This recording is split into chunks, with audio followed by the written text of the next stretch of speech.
নমস্কার নমস্কার নমস্কার আমার প্রিয় বন্ধুগণ, আপনাদের সবাইকে জানাই শুভ নববর্ষ, বাংলা নববর্ষের আন্তরিক প্রীতি, শুভেচ্ছা, ভালোবাসা।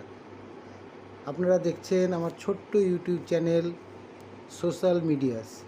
আমি তুষার ভট্টাচার্য আপনাদের সামনে প্রতিদিন নিয়ে আসছি এই সময়কার নানা রকম ঘটনার বা বিষয়ের উপরে পর্যালোচনা এবং আলোচনা।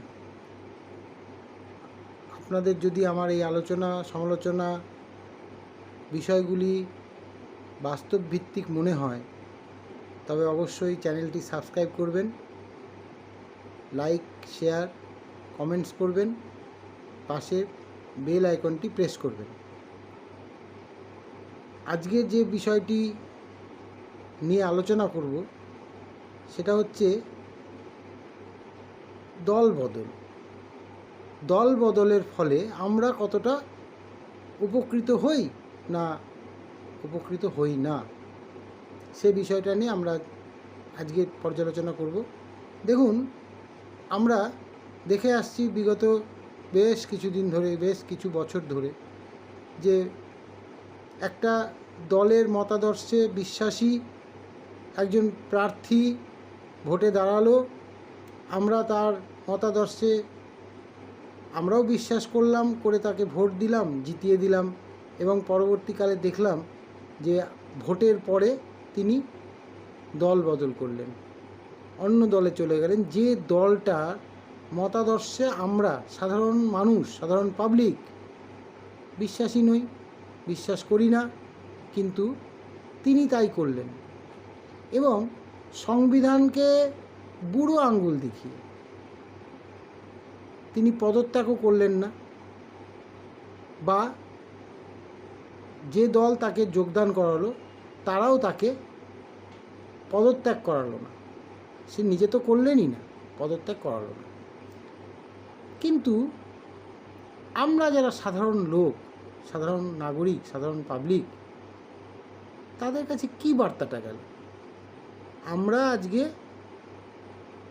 একজন প্রার্থীকে, সে ABCDXYZ যে কোনো দলের হতে পারে, কিন্তু আমরা সাধারণ লোক বুঝলাম যে ব্যক্তিটি ভালো, সজ্জন ব্যক্তি, ভোটে দাঁড়িয়েছেন, তিনি যোগ্য, ওনাকে জেতানো উচিত, সবাই মিলে আমরা তাকে জেতালাম। কিন্তু তিনি বেইমানি করলেন। এতে সমাজের কী উপকার হলো? শোনা যায় দল বদলে অনেক টাকার খেলা হয়, লাখো লাখো কোটি কোটি টাকার খেলা হয়, সে সব দল। কিন্তু আখেরে আমরা যারা ভোট দাতা, আমাদের কিচ্ছু কি করণীয় নেই? আমাদের হাতে কি কোনো অস্ত্রই নেই যাতে আমরা এই দল বদলের ব্যাপারটাকে কোনোভাবেই আর প্রশ্রয় না দিই?